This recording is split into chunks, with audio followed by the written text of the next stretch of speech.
Para você encaixar, você vai estar com o equipamento elevado, vai posicionar o equipamento, a escova embaixo, vai baixar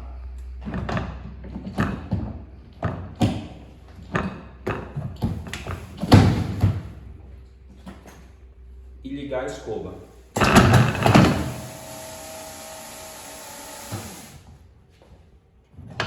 A escova vai ficar encaixada.